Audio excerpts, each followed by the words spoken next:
I know this topic can be hard to talk about sometimes and definitely hard to look at, but there was so much peace in this moment, so much profound love and calm in the end of life for my mother that I wanted to share some things with you just in case somebody is out there that might be walking this journey right now, or it's approaching. Maybe some of these things can be helpful.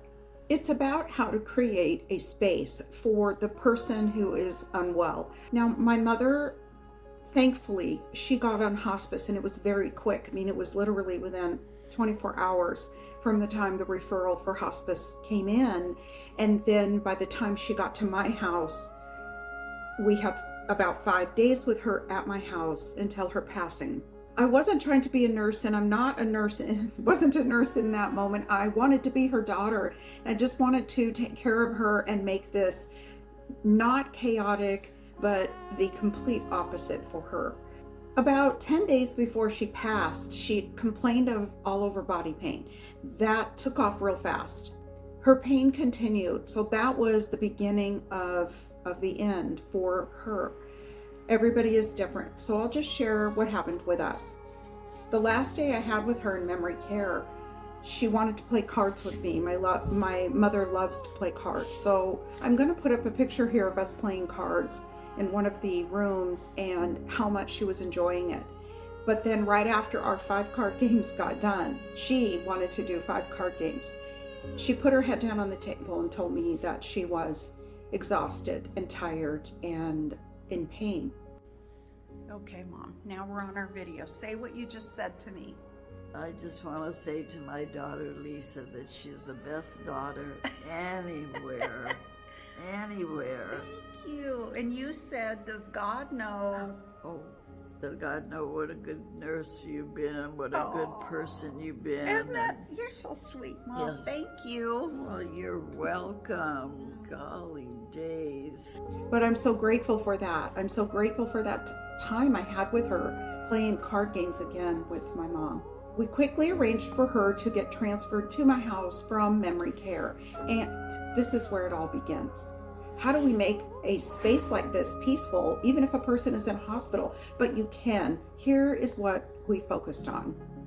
I focused on a peaceful environment, no chaos, but very inviting, grounded, low lights, beautiful scents around her. And I'm not talking about big scented candles. What I used was this. I wanted to share this with you. This is a candle that burns for over 30 hours, and it's Be the Light beeswax candle. I will put it below if anybody's interested. This is just a perfect size, and it just emits this clean, fresh, very natural honey scent into the air. And I have that going all day long.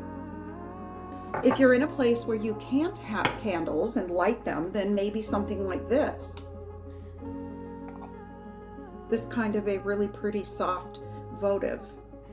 Even if you don't have a container, these are just really pretty and they last for hours and hours.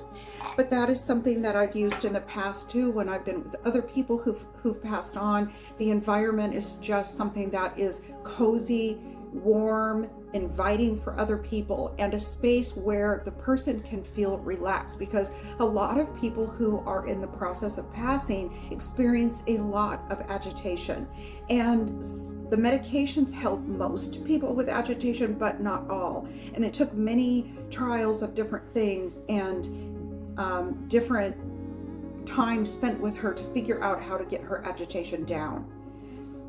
One thing she wanted was tactile stuff. She wanted soft blankets around her. She wanted to touch the sweater. She wanted to feel different things. You could tell that at the beginning with her agitation, her mind was really busy and she was fearful at times. So once your loved one is calm and at peace and not in pain, the environment is going to do nothing but help even more.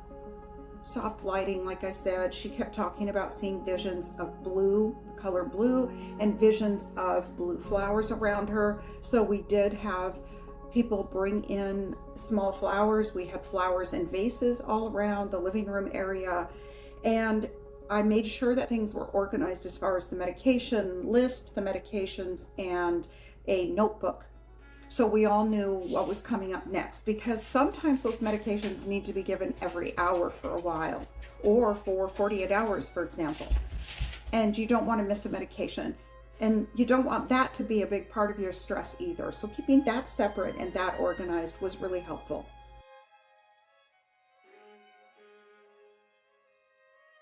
We had chairs around the hospital bed. I don't have a huge place, but we just got in what we could with chairs so that when people came over to visit, or when the hospice nurse, chaplain, therapist, anybody who came in, even aromatherapy, you can have all of these services from hospice, but they were able to come in and just immediately go straight to her and sit down and start taking care of her or doing their assessment. The family is part of hospice equally as much as the patient is. So we were also taken care of, and all of our needs were met spiritually, psychologically, physically, as needed, and they were there phone call away. So I always kept that bright green hospice paper right next to the notebook that had all the medication and dosages on it. Sadly, you have to think about things like picking out a funeral home. If you want somebody else to do that, that would be okay too.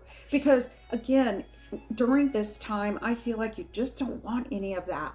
Have somebody else do that. So my niece took that part on and made the phone calls and arrangements for that, and then communicated with hospice. The environment then was warm and inviting, low lights, nothing harsh. We didn't eat any food around her that was aromatic. We tried to keep the eating in the kitchen or in a separate area. The time with her was spent just talking to her, taking in everything about my mom that I had left, whether it was minutes or hours or maybe a day. I knew she was going to pass on Easter. I just knew it. And she did at 7:30 in the morning.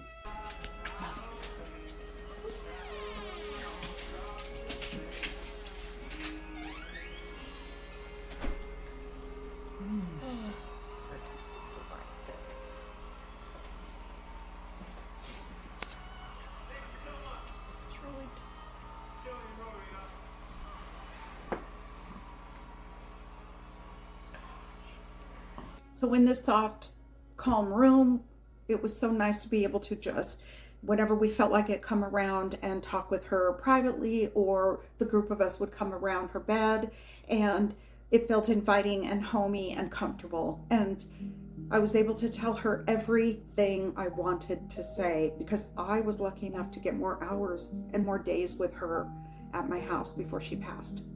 I hope some of this was helpful for those of you who are experiencing this, or who see that this might be coming up for someone you love, or if you're a friend and you want to help that person. The best thing that my friend did was not call and say, "What can I do?" But in the morning, she just came and said, "I'm bringing coffee. What's your coffee order?"